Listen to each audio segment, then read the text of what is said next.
What's going on, everybody? Welcome back to another episode of the MindShare podcast. This show is sponsored by Kits Keep in Touch Systems, as well as REM Real Estate Magazine. Learn more about our sponsors by visiting my site, mindshare101.com. And while you're there, be sure to download your free copy of my book, The Ultimate Marketing Bundle, as well as learn more about our one-to-one coaching and keynote speaking. Today's episode is number 260. He's a real estate CEO, industry leader, and fearless mental health advocate. But that's not the end of the story. He also has bipolar disorder and is a recovering alcoholic. That's where it begins. Back in his early 20s, after manic depression drove him suicidal and into a psychiatric hospital, he was diagnosed with bipolar. For the next decade, he battled with mental illness, addiction, and identity. But after nearly losing his life, he began the long journey of treatment and eventually rebounded. After years of recovery, he began a real estate business in a one-room sublet. Now, the company generates 8 figures in revenue and is a regional leader in its field. He's been featured on multiple podcasts and interviews and is the author of a manuscript about mental illness, addiction, and recovery called Coming Up for Air. At the heart of his platform is a deep and relentless purpose to change the dialogue on mental health and addiction and to help others fulfill their potential. Joining me on this episode of the MindShare podcast is real estate CEO and mental health advocate, David Shamsad. David, welcome to the MindShare podcast. I wish I could introduce myself as well as you just did. That was fantastic. Thank you for that. It's a pleasure to have you here, my friend. I hope I pronounced the last name correctly. You did. Thanks so much for having me. Glad to be here. Absolutely, man. Well, listen, you know what? 20 years ago, my cousin was diagnosed with bipolar, 20 plus years ago. I grew up with this guy. He was a cool dude, a lot of friends, liked by many. All of a sudden, one day, things fell off the rails. Wasn't sure what happened. Some of my friends had mentioned that he didn't seem right. So I started poking around, and truth be told, man, I thought he was on some like really hard shit. Like I thought he was just taking something. Got him to a hospital, they ran all sorts of tests. And then ultimately he was diagnosed with bipolar disorder. And I mean, it just talking about it right now makes it tough. He's never been the same ever since. To this day, I am still completely perplexed as to how does that just develop in people? It's never actually gone away for him. And obviously you being here and the story that you've got, you've somehow either dealt with it or managed it or whatever it be. He's way out there. And his situation has only gotten darker over the years rather than anything but that. And again, here you are with this exact same diagnosis. And I just find it interesting to me. And moreover, the whole topic of mental health is very interesting to me. In some cases, people can manage it. In others, they have very little control over how to get past it. So, I guess if we go back to the beginning, what brought on the manic depression back in your 20s? So, yeah, and you mentioned right off the bat, does it go away or is just managed? But it doesn't go away, okay. And that's kind of the key to my journey. So about 75% of mental illnesses, the symptoms start to set on in the early 20s, more or less. That's just a statistic. We're talking about depression. Schizophrenia can set on earlier. Depression, bipolar. 75% of the time you start to see it in around the time you're 20, maybe like your late teens, maybe your early 20s, and that was exactly the case for me. Growing up, I always felt like there was something a little bit off with my mood. Like when I felt bad or sad or like kind of a wrong side of the bed feeling, I always felt like maybe this must be more extreme than the way other people are feeling it, like even just when I was a kid. So maybe that was like a little clue, but, in my 20s, things started to change and really rapidly. And I remember some of the earlier episodes and like they would start with it wasn't a mood swing. And people use that phrase mood swing like a little lightly. It wasn't a mood at all. It was like my entire sense of self, my entire state of mind was drastically altered to the point where like getting out of bed was, I'm a tough person. I can go, I can move mountains if I set my mind to it, but all of a sudden I couldn't get out of bed, and this wasn't like, oh, I don't feel like it.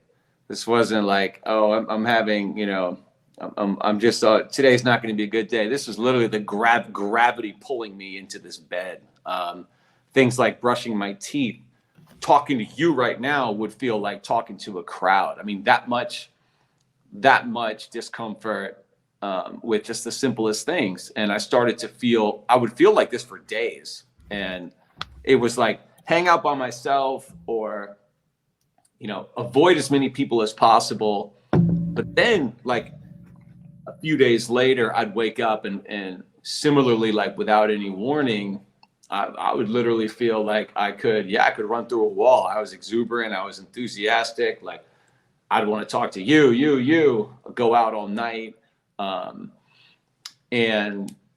the word euphoria is usually associated with bipolar disorder and manic episodes. And like, that's the word for it. I just felt like on top of the world. And I spent a few years like going back and forth, like this pendulum swinging. And like in between, I like best case is I feel kind of more baseline for a period of time, but I always knew like that something was coming around the corner and I didn't know what it was.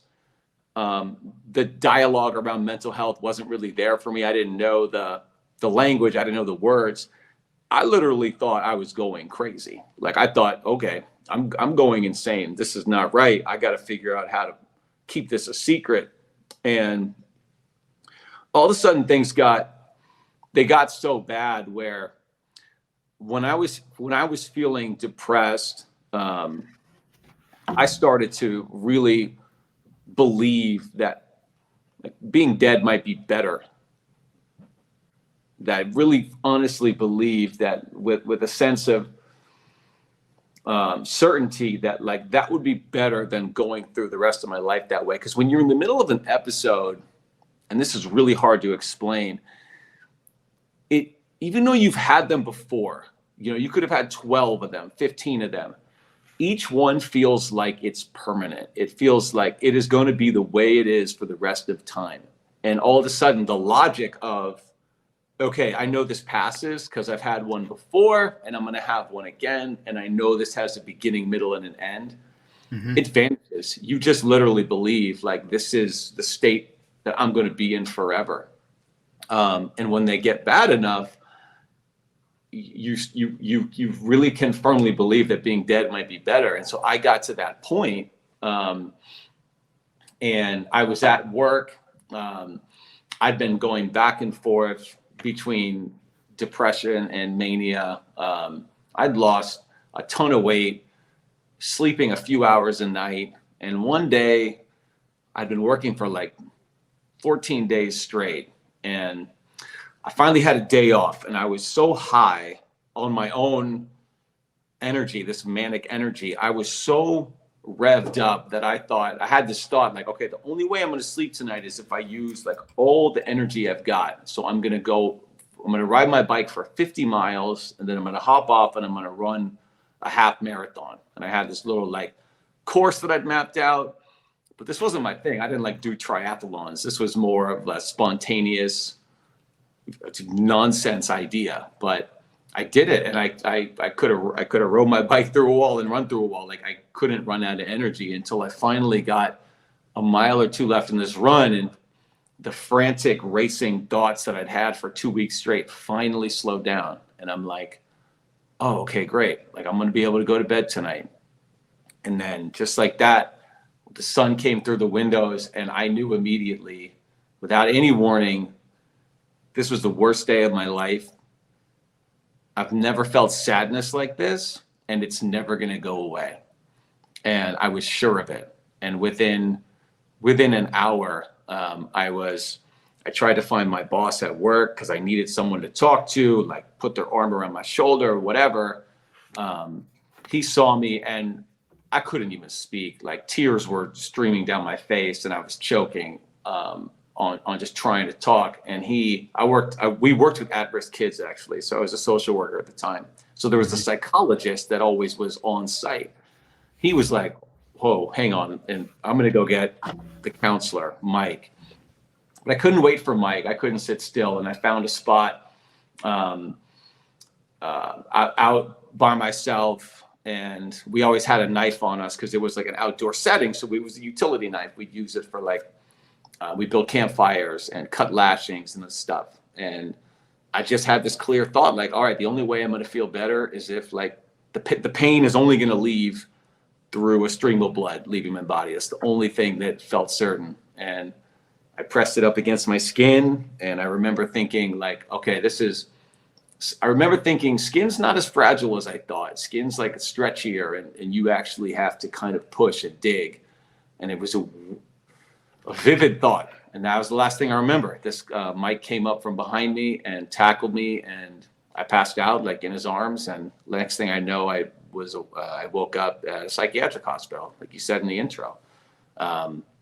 And that was the first time anyone had talked to me, looked at me in this context, and they told me, like, you've been suffering from bipolar disorder. It's alternating phases of mania and depression. And that was like the turning point of, okay, so there are ways to manage it. Like you mentioned, it can be managed, it can be mistreated, but it's never going away. And so for the next 10 years, I didn't want to tell a soul. In fact, the first thought that I remember clearly having when I woke up, and this really ties into kind of where I am now and spreading a message around mental health. The first thing I remember thinking clearly was, oh God, what if people find out? And like, here I was on the worst day of my life. And maybe my life had just been saved and I'm in a psychiatric hospital and nothing's more important than my health and well-being. And my first thought was, what if people find out? Because that's how much stigma I felt around this idea of being crazy or mentally ill, because I didn't understand it. And so for the next 10 years, I kept it a secret. I medicated it myself with drugs and alcohol, primarily alcohol, which I knew was my steady partner through this. I knew that I'd always feel better if I had a drink. And a decade went by and the abuse got worse and worse and worse to the point of, it was I wasn't a happy drunk. It was usually a rage-filled experience or sort of a numbness. And I went to jail a few times. I always got aggressive. I got in fights in jail. And it was getting to be a really, really bad picture. And we can maybe get more into it later, but about 10 years later, events had gotten so catastrophic. And that's what pulled me to pull the plug and actually stop drinking. And that was the first step in taking care of myself was cutting out the alcohol, because you can't treat mental illness. You can't do anything when you're that addicted to a substance. So cutting that out was the first huge step towards, okay, I have a mental illness, and not only am I not treating it, like I'm making it worse. I'm triggering episodes. I'm triggering mood swings. So that was the first big step. And from there, it was just a matter of day by day, year by year, climbing towards a life where, okay, I'm caring for myself so that I can get back everything that I'm capable of. Because I was like, whatever intelligence and problem solving and creativity that I'd need to be good at work, in my profession, in a relationship, I was stifling it every day. So that's when the entrepreneurial journey began. Okay, now to come back, because one thing that I find important with these is that, and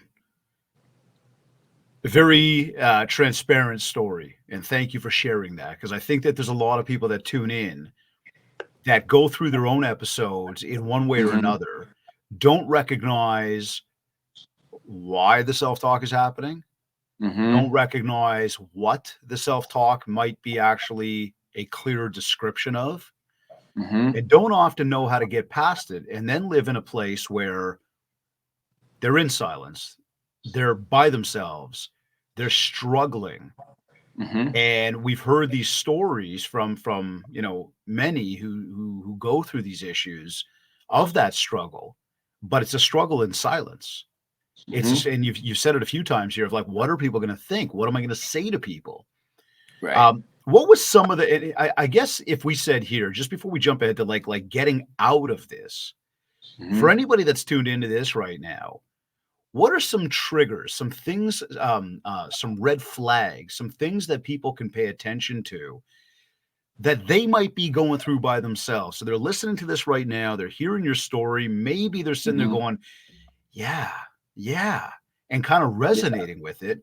What are some, again, flags, check boxes they can do to kind of go, do I fall into this? Like, what was some of the stuff going on in your mind that you were saying to yourself? And again, how can people kind of take some of that and go, am I doing the same thing? That's a great question. And like, I'll start with reminding everyone, 1 in 5 people, 20% of the population have some form of mental health issue, either moderate at least to severe. So that's 1 in 5 people, that's 1 in 5 people at your holiday party, at your office every day. That's a lot of people. 1 in 5. 1 in 5. And do you talk about people's mental health with 1 in 5 people? And like, no, you probably don't. And that's because of what you said, like, it's not talked about a lot. It's buried. And I think a lot of that is, I think it relates a lot to stigma, right? When we feel certain things, for example, like, so you mentioned triggers, like a feeling of sadness, a feeling of hopelessness, a feeling of like, there is no way I'm going to get out of this spot. But those are also normal human feelings that don't necessarily mean that you've got an issue. That's something deeper rooted, right? Yeah. So a trigger, though, so that's a normal feeling. A trigger might be, or a flag, as you put it, might be what's called like catastrophizing. So things becoming way bigger out of proportion with what's really going on. So like, and this can happen, like, especially if you run a business or you're in a pretty high pressure, high stakes environment that you've created for yourselves. Like, let's say something as simple as like an employee quits, or a client, chooses another agent or broker or lawyer or whatever it is that you are. That's a normal that's just the shit that happens at work. That's a normal day-to-day event for anyone owning a business. But if you find yourself almost obsessed with this, or spiraling and turning it into, this is the beginning of the end of my company, or there's no way that I can recover from this, and recognize like, okay, am I making this bigger than it is? And it's very hard to recognize in the moment that you are. Like, you don't actively have the presence of mind to know that you're blowing something out of proportion. So I was going to ask you exactly that, eh? Like, what about somebody in business who's sitting there thinking, like you just said, they didn't get the deal. Somebody told them no, and all of a sudden, say it again, catastrophizing? Catastrophizing. Yeah. I get it. Catastrophe, and then ended with you're just blowing it way out of proportion. Everything that's it is over. Yeah. And that's a normal thing. And like, everybody to an extent probably has a capacity to do that. People who suffer from depression, that's one of the easiest, that's a clear symptom. And it can be really extreme. And it's like, if you don't ever feel that, it's easy to kind of dismiss when someone says that and say, oh, you're just making a big deal out of things, or you're just like, you're just blowing this up, or you're being melodramatic. And those are like key trigger words that we sort of use to maintain like toughness, to kind of have, to make sure that like we're always conveying strength at all times. We've accidentally conflated mental health and taking care of oneself and recognizing patterns and dealing with them we've conflated that with weakness somehow. So when you start having those thoughts, it's like, okay, there's a couple things you can do. Like, you can drink. That'll make you feel better. You can ignore it. You can let yourself get caught up in it and bring that panic over losing the deal home with you and let it impact the way you're feeling at home, the way you're talking to your kid, the way you're talking to your partner, because you're not really present. You're still at work, like allowing this deal or whatever it is to like spiral and get this momentum and get this runaway train feeling in your head. And it's not like, I can't just sit here and be like, yeah, recognize that and cut it out. Like, it's not nearly that simple, but from practicing taking care of yourself and practicing certain self-talk, like self-talk to me is huge. I talk to myself all of the time because I know. I think we all, don't we? Yeah. But I use it. I use techniques. I use techniques that I've learned from cognitive behavioral therapy that I received as a patient and from like ongoing therapy that I've sought out over the past decade. And I'm constantly trying to remind myself, I call them reality checks. I do a reality check with myself all the time. And I think about, okay, what's triggering me right now? Let's talk about the deal that I lost. I'm sure I've lost some deals. Okay, I just lost this deal. Right now, it has me thinking, I've already made a leap from losing this deal to my business is a failure or I'm a failure. Right. And that like, all I'm going to do from now on is lose deals. But then it's like, okay, is that real? Is that me blowing this up? Is that the runaway train in my head? Let's just do a reality check. Like, do people lose deals? There's only so many deals to go around and every business is vying for them. So every day someone's losing the deal. It's a good logical approach right there. Yeah. So, and have I earned deals? Have I been on the other side where I've gotten the client? And then I'm like, okay, yeah. So I did lose this deal, but in the first quarter or the second quarter or whatever, we picked up 3 new big accounts. So cool, that's a net gain of 2 deals or 2, I keep saying deals, but whatever your industry is. No, I got you. And that like, therefore, just logically, I can see that I'm moving forward. And even if I wasn't, even if I just had net 1 loss for that quarter, okay, remember, that's something that businesses do all of the time. Like, you don't always hit home runs. And there's something in this experience that you're going to take and make sure it goes better next time. You know, something about your presentation, something about your market survey, something didn't work. So figure out what that is and make a plan, so that every, I want to say failure, but every roadblock or obstacle becomes an opportunity to learn. Then once you do that reality check and you identify a few things that you can take away from the experience, that turns the pressure way, way down. And all of a sudden because we're driven, like if you started a business, or have any entrepreneurial idea, like you're driven, you're high energy. And when you're turned up, like you're turned all the way up. But the flip side of that is like, there's a very equal and opposite relationship between the highs and lows. I've noticed in and I've noticed frequently with driven, hard charging people, business owners, they're fired up and they'll work on their fucking new product or whatever every night for a week straight, you know? But when that deal blows up or they have a bad quarter, the equal and opposite response can be there too. And I've seen so many times, like people really just get dejected because there's not always that even keel approach. And that's okay. Like that's a strength. Like that lack of a steady baseline is probably what's helped a lot of people explode into success, because they're willing to go to get that revved up and work nonstop on it. But like what goes up must come down is kind of how I always think about it. Yeah. And that's okay. And like, let's remember, like, all right, that's a strength, you know, and the cost of that strength sometimes is feeling like the other end of the spectrum, which can be where you start to catastrophize things and get way, way down on yourself. And that's where the self-talk comes in. And that's when those little techniques come in to remind yourself, like, okay, let's stop.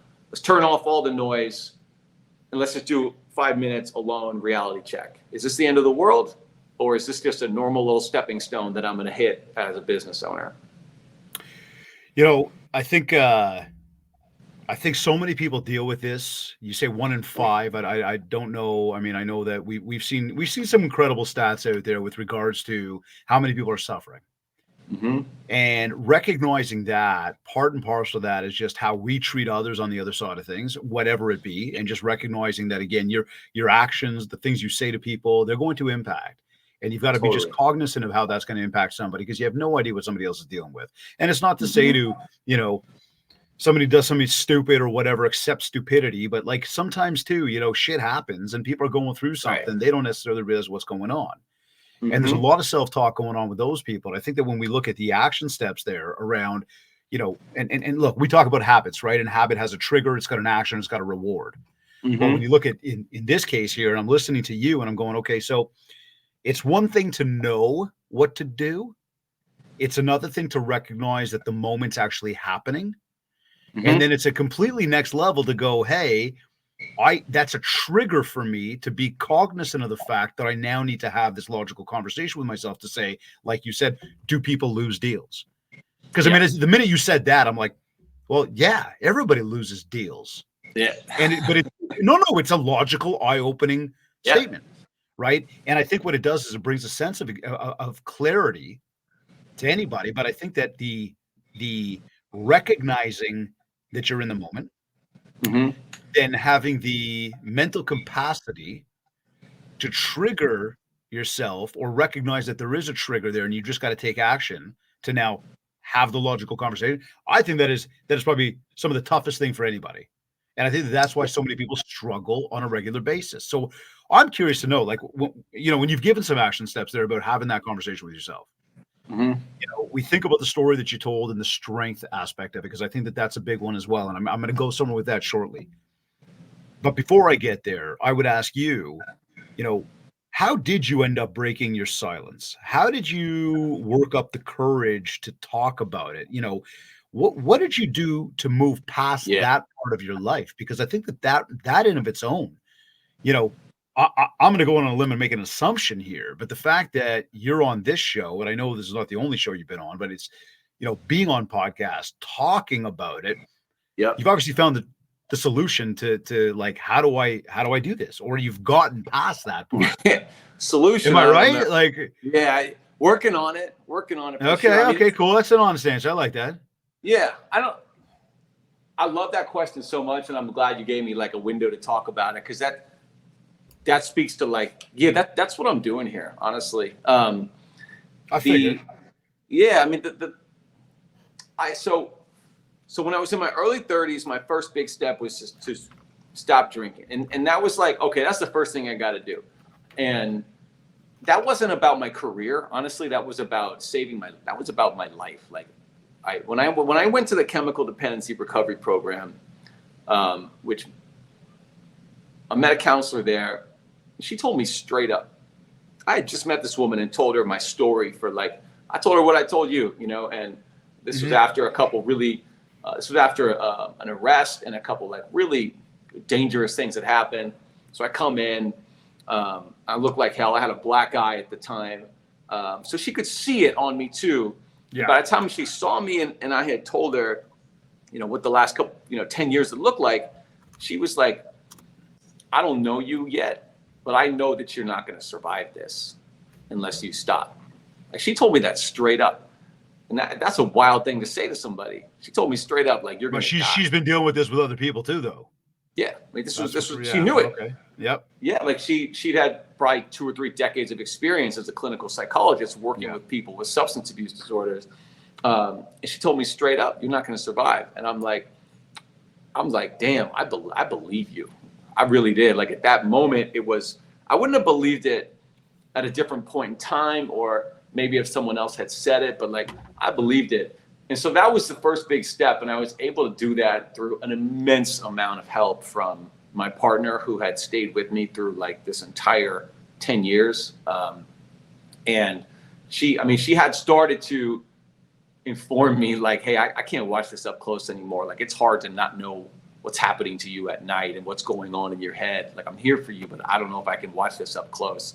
But I told her I was willing to finally do this and take that step. And like the first step, it was just about saving my life and my relationship. Like, that was it. But then it stopped after about a year. The thing that kept me going was all of a sudden I was starting to have success. And it was like, it wasn't just, okay, I want to see how many success where? Define that for me. This is success where? Business, at work, relationship, yeah, everywhere. Both. I would say Both. like heart and mind. Like at work, all of a sudden I was getting deals done. Okay. I was getting shit done that I hadn't been able to do. And all of a sudden in my relationship, it was like we had met again for the first time. And like our relationship is like taking off. And within a year, we were engaged and we had a new place together. And then shortly after that is when I decided, you know what, I'm on a fucking roll. Like, I'm going to start a business. And I was too young to know what all of that even entailed. Is that where the real estate came in? Yeah. So I had started in real estate already. I was a commercial real estate agent, and I decided, you know what, I had gotten out of social work at that point. I'm like, you know what, I want to start my own shop. And I needed a change of scenery. I had been coming into this old office hungover every day for years. And so I was like, okay, let me just take a shot at this. Like, why not? I was feeling good. And it was these continued successes of seeing like business start to go. And I had like 2 clients when I started. And I was like, I'm going to bust my ass and be the best, I'm going to do the best I possibly can for these 2 clients and just see what happens. And then I had 4 clients, and then I had 8, and the success kept me going. And so it wasn't like, okay, I just got to stay. I got to take my pills. I got to go to my therapist, and I got to stay away from drugs and alcohol. It started to be like, it's the success that's giving me motivation to keep going in this direction of mental health and self-care. But the thing is, like, I still was pretty secretive about it. Like, people knew I wasn't drinking, and I relied on people to help me with that.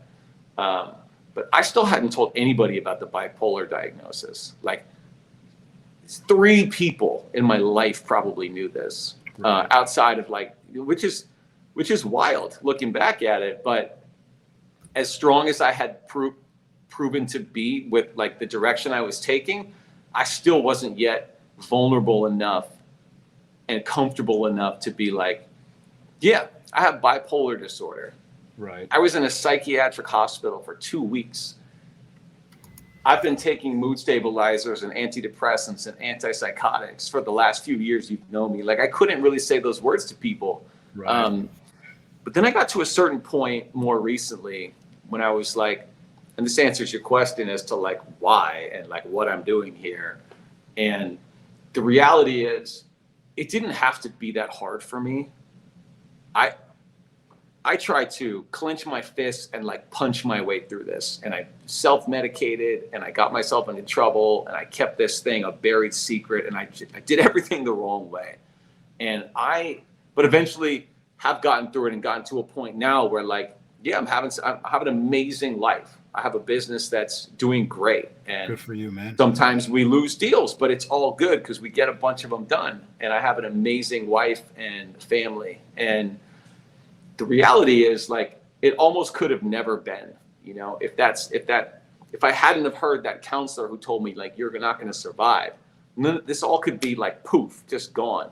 And the reality is, now I've gotten to a point where it's not enough for me to have recovered and continue to stay healthy and do my thing. Like, I want other people who are struggling to be able to see a light at the end of the tunnel for them, or to able to see like a next step that might be helpful in whatever their journey. Like, they don't need to be, maybe they don't want to be an entrepreneur or whatever, but I want other people to be able to tap into their own potential the same way I did, because like life is fucking great. And like, we're capable of so much as people, but we don't access it a lot. And if you're not mentally healthy and you have a mental illness that you're not treating, or that you're self-medicating, you're working at half of your actual potential or less. You're working at half of your creativity, half of your intelligence, half of the faculties that are innate in you, you're not even accessing.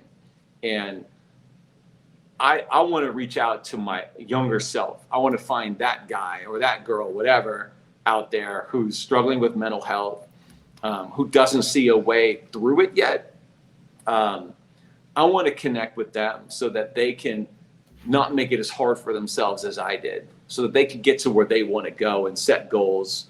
Because it's not just like, okay, great, you're sober and you're taking your pills every day, punching in and punching out the time card of life. Like, what's after that? Like, you can start a business, you can be an artist, you can make movies, you can do whatever that dream you had was, but it starts with like self-care and mental health. It you know what it really does, and it's a big part of it is a mindset around what you believe in, who you are, what you're accomplishing versus what you're not, which has been, you know, an underlying topic to even today's discussion around, again, I lost the deal, or I lost the whatever, or I'm not getting, and then catastrophizing, I got it, right? You know, looking at that though and going, what's that impact to the bigger part of me and who I am? And, you know, look, I truly believe that when people have goals set out, those goals can do both positive and negative, right? Because if you're not hitting those goals, you can start to get down a real dark place going, I'm not hitting my goals, I'm never going to get there. And again, that can impact and compound the whole situation. You know, much the same as the total alternative there. When people are hitting those goals, they are having successes with that. That then leads to a feeling of positivity and exuberance and that happiness. And so we've got that emotional roller coaster happening. You know, I do believe, though, by tracking the goals and then understanding how to map that, you know, into our day-to-day, that helps us stay on that path towards accomplishing, achieving, being able to look ourselves in the mirror, have that self-talk of hey, not everything's perfect, right? I could be better, but also recognizing what is good, what has been good, right? You just mentioned about, you know, the family and you know, just great business. And I mean, having that work-life balance is crucial for so many people. Yet there's so much going on in life and in the world. It's hard to find the happiness and the solace in those moments because you start getting so caught up in the weeds about one particular situation. So if I was to even say to you, like, you know, based on this whole journey you've been on, if I said to you, you know, when did you realize that you sort of got past it? How long did the recovery process take for you? I'm going to ask that question, but almost answer it at the same time and say, it seems to me like you might say to me, and again, correct me if I'm wrong here, you're still on the recovery process. For sure. I will. Is that correct? Yeah. Like it never really ends. It's a work in progress. It is. It's totally a work in progress. And I'm in a great spot now, but like, good, man. Glad to hear it. It takes work every day to stay healthy. And I don't mean like, I don't mean in the literal, like most basic sense of like eat well and, you know, exercise. For me, staying healthy, what that means is like staying away from, I mean, if you're a recovering alcoholic, like it can be 20 years. And every time you see a bottle of whiskey on someone's shelf when you're visiting a friend, it triggers all kinds of stuff. Like it's not simple, you know, to quit. And I'm sure a lot of people listening and a lot of people out there know exactly what I mean there. Like, and so there's always an ongoing effort to maintain that. And I feel solid. I feel super solid with it. And like, I believe that I'll never drink again, but my guard is up for sure. Right. And the other part of staying healthy that really requires work is like, I have a condition and it requires management. It's not something that, it's not chicken pox where you take the vaccine and you're good to go. Like it requires ongoing management. And like at this point in my life, I look at my mind and all of its struggles, and I try to find, it's a superpower to me. Like I believe that everything that has happened to me and the way my mind works, as hard as it has been, I think it's a superpower. And I maintain that belief because I look around at my life and I'm like, okay, look what I've done, look what I've built. but it takes ongoing reminders every day to maintain that state of mind. And like, I'll use this as an example. Like, so Giannis Antetokounmpo, that's another hard one to say. Giannis Antetokounmpo, he, they do the post-game media interviews. And this was after the Bucks lost in the finals 2 years ago, when they were kind of like expected to probably win. Oh, I think I know the speech you're going to bring up. Go for it. No, they got bumped out of the Eastern Conference. Something about losing, right? Yeah. Yeah. And this reporter asked him, like, well, do you consider the season a failure? And like, Giannis is a nice guy. Like, he's pretty mild mannered and jovial with these reporters, but he got like, he got offended. And he went at the guy and said, a failure? No, of course not. Like, did you get a promotion this year? Like, did you get, the new title? No. Was it a failure? Was your whole last year a failure in being a reporter? Only one team wins every year. Like, is everybody else a failure? Was Michael Jordan a failure on the other 8 seasons that he didn't win a ring?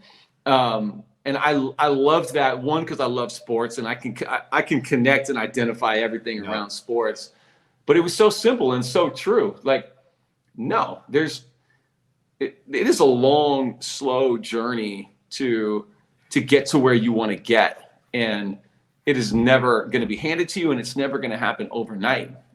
It's like you put in work every day, and there's ups and downs over a decade or a lifetime, and that's all to hit a few key accomplishments. And like, to say that everything in between, to say that lost deal we talked about earlier is a failure, that's insulting to everything you've worked for. Because 1, you put yourself in a position to even get that deal. 2, you're going to learn from it and figure out what to do next time to win that deal, or in his case, win that championship.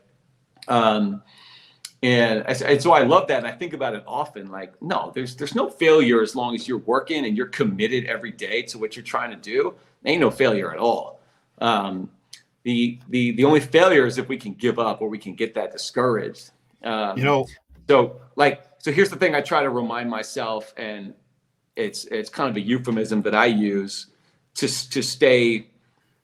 avoid that discouragement. Because if I had said 11 years ago, okay, I'm going to start a business and I want to make, 8 figures in revenue, and I want to have like 60 employees, and do this much volume, I'd have been like, fuck that. Like, how the hell am I going to do that? Like, I have a sublet and I share an office with this guy. This is amateur bush league stuff. But I remember, okay, and this is the saying that I use for myself, and try it on if it works for you, listeners. Don't look at other people's plate. Like, don't look at the plate of the guy that's got more. Don't worry about what's on his plate. There's always someone who's got a bigger company, a bigger show, a bigger platform, a bigger fucking whatever. There's always Michael Jordan. If you're Steph Curry, there's someone with 6 rings, not 4. And like, don't look at that plate, and don't look at the plate of the guy that's got less, because there's someone that's got less too. And like, that's just your ego if you're looking at his to feel bigger. Mm-hmm. And that's insecurity if you're looking at the guy with more. There's always someone that's done more. The only thing you should be focused on is this. What I believe, the only thing that I should be focused on is what I can do today to inch forward a little bit on my long-term goals. Like, don't worry about the big picture of what you want to accomplish in 3 years or 10. What can I do today to get like a notch closer? Okay, I'm not gonna double my business overnight, but like, what are the hard things I can do today? Okay, if I'm growing my business, maybe today that means like, I'm going to do, 3 new client cold calls and, work on some new marketing concept. Cool. Awesome. Those are hard things. Call it a day. Like, take that home and be like, I kicked ass today. Like, it's not snapping your fingers, but if you do that every day, if you identify the 2 or 3 or 4 hard, challenging things that the kind of CEO that you want to be would do, and you do those every day, like, that adds up. Like that. Dude, this is it when adds I up. came back to the goals. Okay. When I mentioned about the goals and then I said, what do I got to do in my schedule, mapping it out to know what I got to do. Yep. This is where, again, we've come up with that plan that, we've helped many people with, find that success, find that happiness, find that, that achievement through those little actions you take today. Right. Because that's what it is. Like I was on a coach call this morning with a client of mine and, he says, I'm really struggling with video. And I said, all right. I said, what's the struggle? He says, I just, and I said, look, okay, we'll get into that. I said, but you're not struggling with video. You're finding your way through. He goes, well, how do you say that? I said, didn't you just send me a video that you asked me to review for you? He said, yeah. I said, so you actually got in front of the camera, you pressed record, you decided to share it with me. Now we're having a conversation about how to make it even better than it is. That's so you're awesome. not struggling, you're learning. I love that. I love and he that. kind of is like, oh, you know what? You're right. And so it's that empowerment, right? And as you were bringing up about, not looking at other people's plate, I love that. It's funny because we were sitting in the change room at hockey last night. I was talking to one of my to the manager for our hockey team, and we were looking up because we're talking baseball, and I'll talk to you about that later. But we're talking Shohei and you a baseball fan? Not as much as basketball. All right. You're in California, so you guys got a bunch of baseball teams there. But with the Padres having Machado and Tatis, and we started looking up their salaries. Machado's doing like 45 mil a year. Then all of a sudden we look at Tatis, and he's like 25 mil a year. And we started to have a funny joke about these two dudes sitting in a room, in a locker room together, getting ready to play ball. One makes 25 mil. He's the man. Like that's fuck you money right there per year. Yeah. Yep. Yet he's got this dude 3 stalls away making 45 mil. Yeah. Right. And it's very easy to sit back and say, holy shit, who am I? Right. Much the same though. And I think your message, and clearly to me at least, is if you're looking at other people's play, you're never going to be satisfied with what you got. For sure. Well, there's no reason in the world a $25 million a year baseball player should not be satisfied with what he's got. That is a shit ton of money. Right. So you got to find that solace. You got to find that happiness in those self-accomplishments. Yeah. So it definitely rings home. And that Giannis video was wicked. I loved it. Awesome. And it was like, and it was so organic and on the spot for him. And it was so articulate. And he owned that reporter. Well, but totally. Like it's, do you think that especially in the business world, in the real estate world, that the social media aspect takes people down a dark path? I mean, there's a lot of good for it. You can leverage it in great ways, but it can be leveraged in great ways, but it can also be, it can take you down a dark path. It can be really discouraging. And like for all my, the positivity I'm trying to share with you right now, like, let me make it clear. Like I have moments where I feel incredibly discouraged, and I do wonder if like we're going to be as good as we want to be, and if I'm going to be as good a CEO as I want. Like, and you start going down. Let's just take like LinkedIn, for example, and all of a sudden you're scrolling through LinkedIn because you got a message, and then you're going and you're like, oh damn, look at that guy, he did that. You're like, oh shit. Yeah, that's my point though, right? You're trying to grow and you see somebody else growing faster. You're going, wait a second. Yeah. And the same thing on Instagram or whatever. It's like, oh, that dude's got a Lambo. I don't have a Lambo. How do I get a Lambo? I can't afford a Lambo. And I don't particularly want a Lambo, but you see what's projected out there on social media, and it's like, you talk about not looking at other people's plate. Social media puts a ton of plates to look at, and it's very hard to stay focused. I have a guy, this is a client of mine, and I'll kind of relate this to, this relates to Mikado and Batiste. So he's a peer. We're the same age. We've been in the business for like the same amount of time. And he's just always like, he's just always a step ahead. Like, he's done bigger deals. He's got bigger buildings. He's just kicks ass, and I love the dude. He's awesome, and I've learned a ton from him. But the other night we went to a Warriors game, and he was telling me, it's like, so what are you working on now? Like, what are you and your partner doing? And he's like, oh, like we're about to close on a $65 million building in It was in one of the mountain states. Yeah. And I'm like, I had two thoughts, initial gut feelings. And I don't blame myself for it, but I felt, my first thought was, fuck yeah, dude. Like, you're doing great. Pardon my language. Like, but I'm so happy for you. I'm so proud of you. Like, you're doing awesome. But my second thought, unfortunately, and I think I don't give myself a hard time for it. I think it's human to feel this, but I was like, oh, damn. Like, the biggest deal that I've ever acquired was half of that, 28.5. And I immediately was like, oh, damn, I'm half as good. I'm half as big. I'm half as everything. And I sat with that when I got home, because it stuck with me like the rest of the night. And I went down that path because I wasn't talking to myself clearly. I was blowing it out of proportion. And then I was in the car on my way home, and I'm like, hold on. First of all, $28 million deal you did this year. That's fucking awesome. Did you think you'd be doing that 10 years ago? That's incredible. 2, good for your friend. That's awesome. Be happy for him that he's having this success. But then number 3, and here's the big thing, take something away from it. Let it trigger a little goal in you or give you a little boost. Be like, think of it as a good thing that you know this guy, because you don't want to only know people that don't show you like what might be next or what might be possible. So I was like, oh, I'm so glad he told me that. And it was worth feeling like discouraged for an hour or 2 or 3, because now I'm gonna take it and I'm gonna be like, okay, cool. That's what's possible at some point, maybe, if I choose to do that. And what am I gonna do? What am I gonna do tomorrow with this motivation and this emotional response? What am I gonna do tomorrow about it? And I literally set a goal. I'm like, okay, I need to get a little bit more active on the investment front tomorrow. I'm going to review like 3 buildings on the market and take a crack at some building memorandums and see if like there's something out there to buy that I haven't been aggressive enough in pursuing.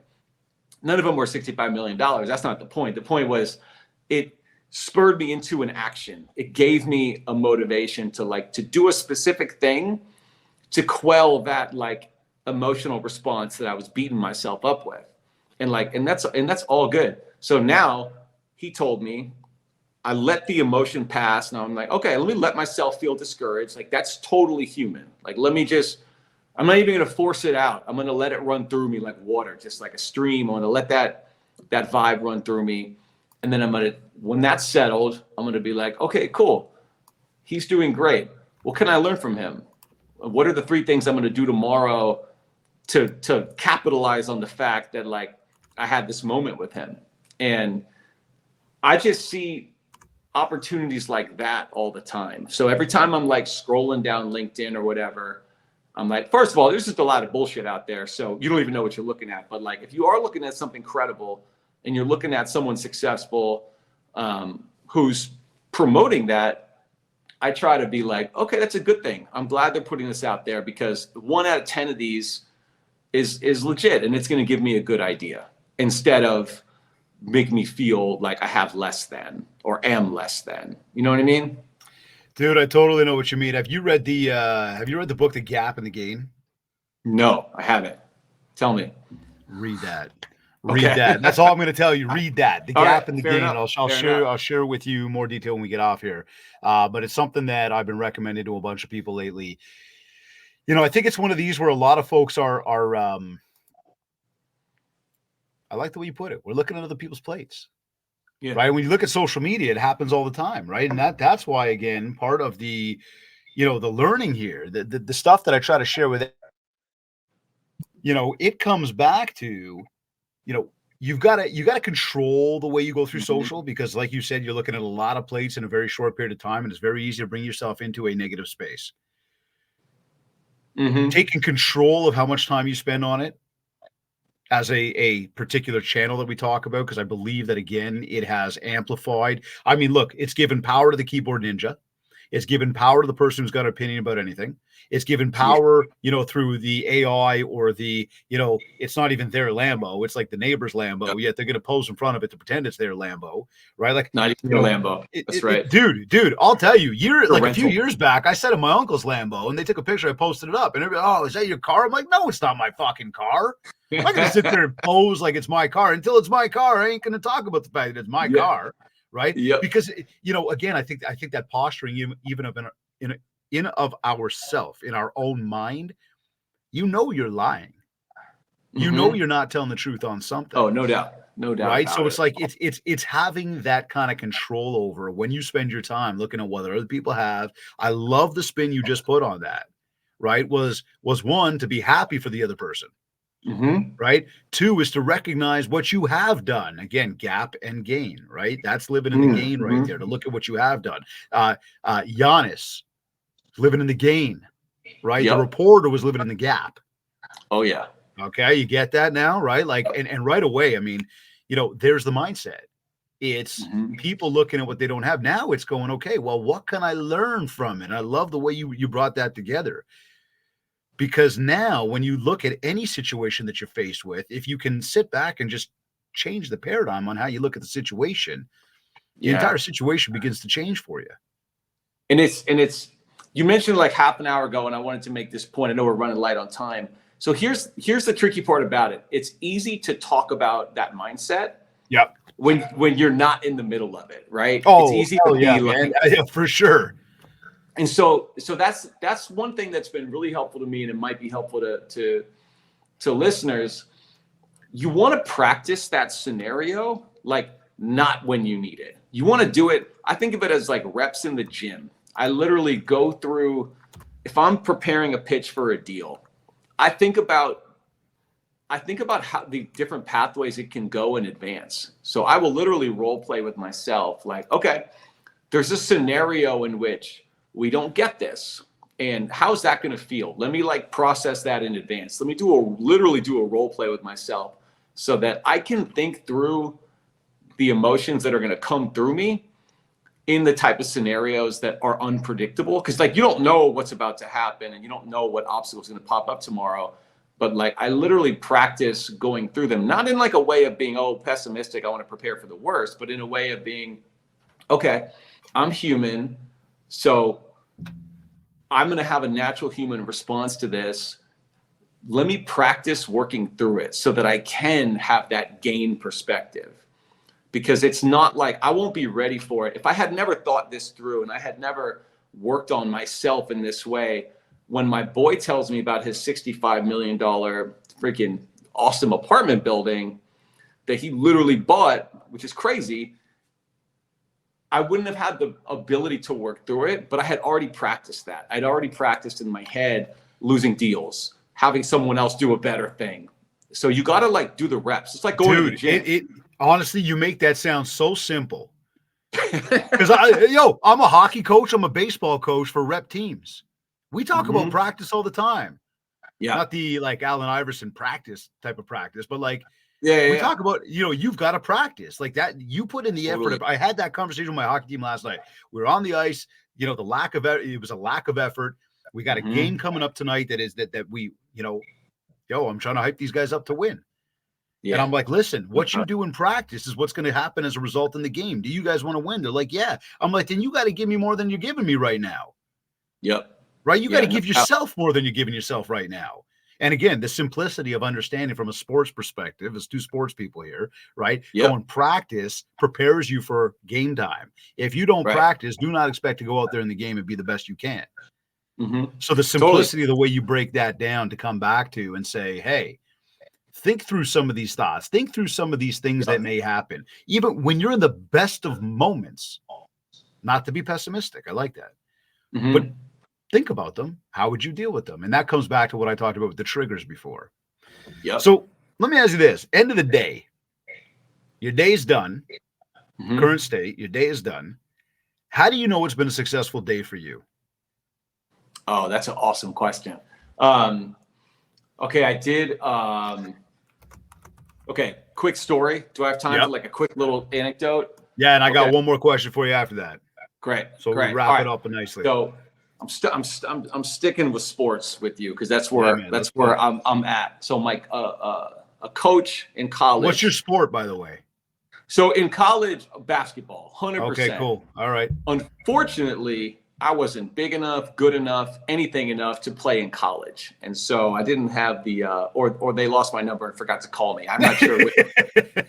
But I ended up going out for the crew team because I really wanted to. Like, I had to stay on a team, and I had to stay competing, and I had to stay in that locker room team environment because that always worked for me. And so our coach, he had this story, and I will never forget it. And I was actually talking about it recently on a show. So, kid comes downstairs for breakfast and looks down at this plate, and he's got the ham and eggs, okay? And his pop wants to teach him a lesson. And he says, son, look down at your plate. That chicken made a contribution to your breakfast, but the pig made a commitment. And I love that story because he's got chicken lays an egg. Cool. The pig's a goner. And that pig made a commitment. And so I think about this a lot, and I'm like, a success every day for me where I can go home and feel solid is not the outcomes. Like, it's never going to be the wins or the losses. It's always going to be, did I commit? Did I make a plan in the morning, and did I execute?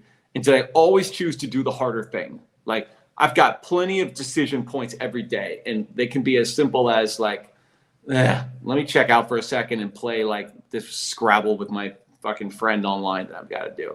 Yeah. Or choose that little moment of discipline that's in front of you and say, no, like, stay focused on this boring spreadsheet. All right. Or might be as simple as like, you know what?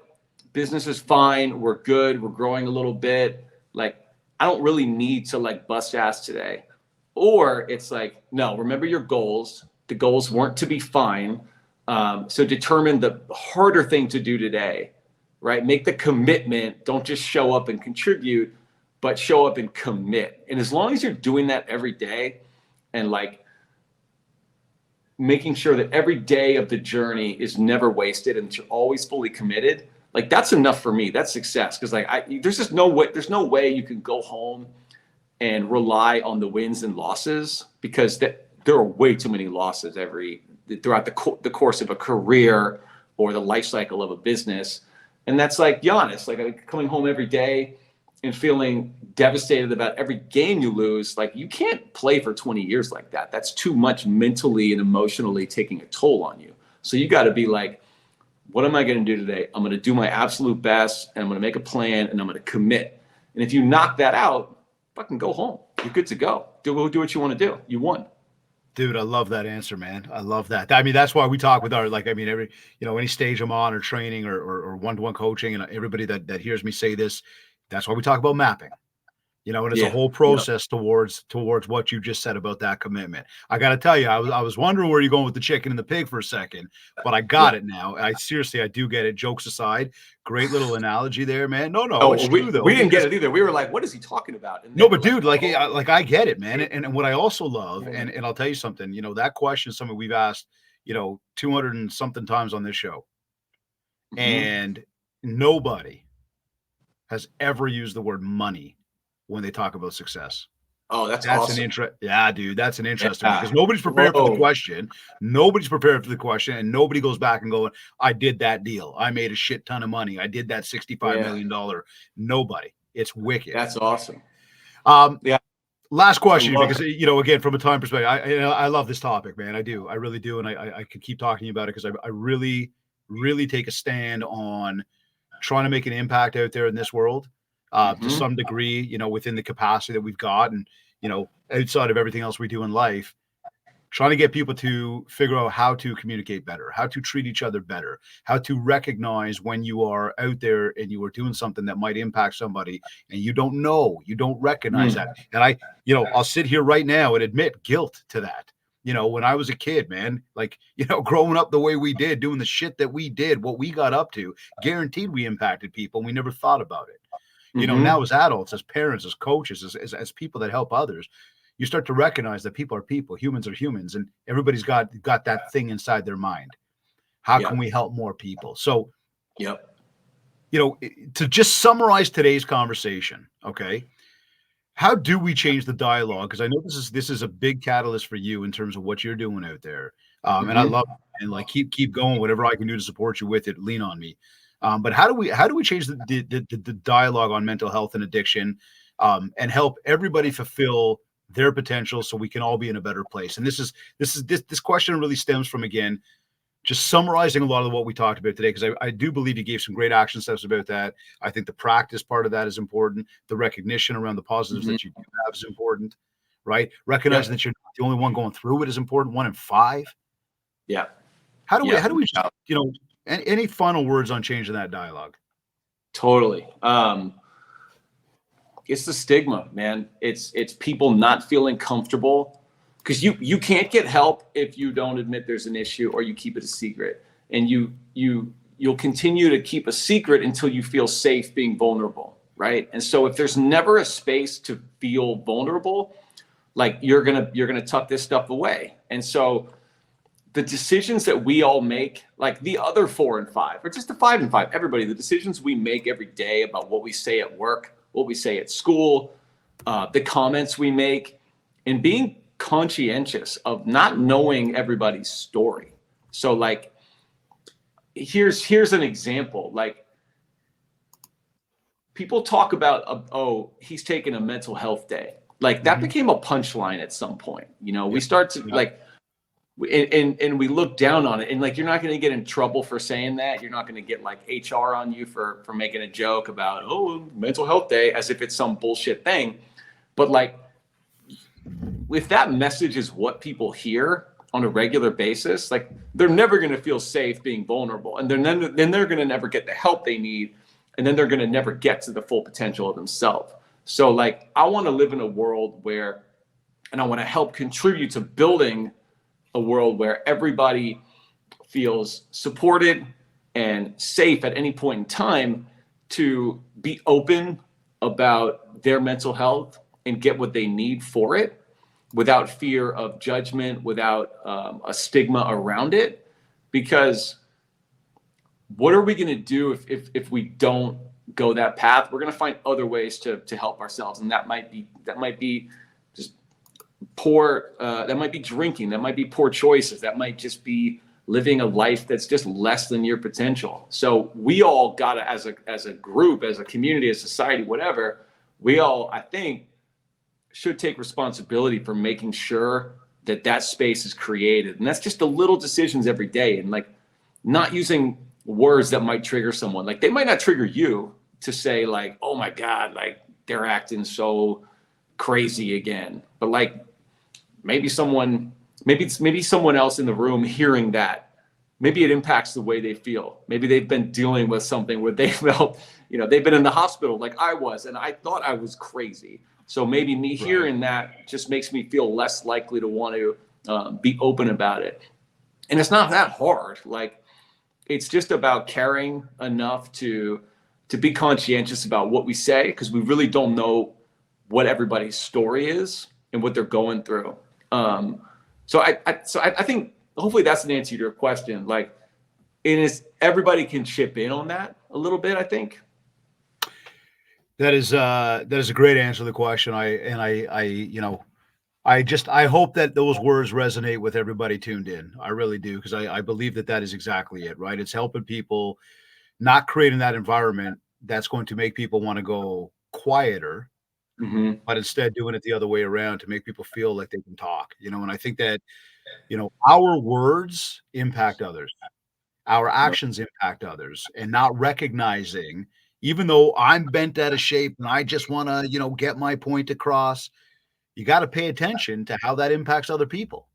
Yep. Because you never know what you're doing with your words, no matter how how much you stand on the side of what you believe in, and how much you want to get your point across. You've got to recognize in the way you're saying things, and the words and the choices you're making on how that might impact others. It doesn't mean stay away from what you believe in.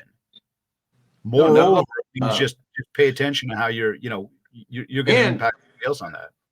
if even if you don't want to do it for others, there's a self-serving part of it too.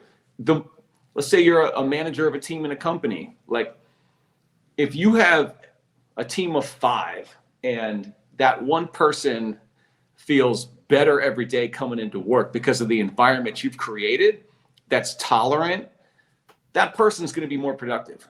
Yeah. Cool. Then all of a sudden your team's more productive. Then whatever check marks like move you further along, those are improving because you've created a space where like you need a good quality of life in work to perform well. If people are scared of that, like they're in a spot where they know on any moment someone's safe to say something that might trigger them because there's no care or discipline or conscientiousness in the workplace, they're not going to be as good a performer. Like, there's just no doubt about it. Right. And so yeah, no, for sure. There's just a logical, practical application here too. Like, create a company that espouses the kind of values we're talking about. And then for the people that don't need it, no big deal. But the people that do, all of a sudden they've got a pathway to be a star. Whereas before they were kind of held back. And then cool, you're making more widgets, you're doing more deals, you're doing whatever the fuck your company does at a higher level, just because of the environment you created as a manager or as a business owner or whatever. Some sage advice, my man. And I think that not just the environment, physical environment, but for everybody, just keep that in mind. That goes right into the digital environment because we all play within that arena. The world has become a lot either bigger or smaller. I don't know which one it is. We are certainly more connected, and therefore there's more, readily available to be able to help impact people for, unfortunately, the negative. Moreover, what we want is the positive. So, Dave, some, a powerful story. I congratulate you on the recognition of what was going on and finding that help and being able to be here with us today versus not. Because that was obviously a very real moment in your world. And I just, the ultimate strength right there, bigger than going to the gym and working out physically, it's that mental mindset. So, a big nod to you for being able to power through that, my man. And I know that it's a daily thing. It is not there was not a finish line to that. Hence where the question was earlier in the show here. But the strength to keep going and be resilient enough. Congratulations to you, man. And just all the power to you. Keep it up, brother. You're inspiring many for sure. And I thank you for joining us today and just sharing the story. You got it. Thanks for having me. Thanks, brother. Stay tuned. Okay. Stay with us. Okay. You're either listening to this on one of your favorite podcast platforms. Maybe you went to my website, mindshare101.com. While you're there, be sure to download your free copy of the Ultimate Marketing Bundle, our 31-page ebook, including your free 90-day social media content calendar to help you build more mindshare so that you get more market share. A reminder as well that if you want to talk about personalized one-to-one coaching and in-person keynote talk for your upcoming event and or ongoing virtual training, just get in touch with us. We'll set up a consultation call, learn more of what you're looking to achieve and how we will help you do just that. For all inquiries, just get in touch with us today. For everybody, please don't forget to leave a review of this podcast at www.ratethispodcast.com/mindshare101. That'll take you very quickly to, let's say, Spotify or iTunes or whatever platform you listen on. But once again, please leave us a review. We'd be super grateful for that. Also connect with me on Facebook at MindShare101 and on Instagram at DavidGreenspan101. Just before we sign off, I want to say a big thank you to our sponsor for today's show, Kits Keep in Touch Systems, as well as REM Real Estate Magazine. Thank you for sponsoring the MindShare podcast. And for everybody, please be sure to visit my website, mindshare101.com, to learn more about what these powerful companies will do to help you grow your business. This has been another episode of the MindShare podcast. Thank you for tuning in.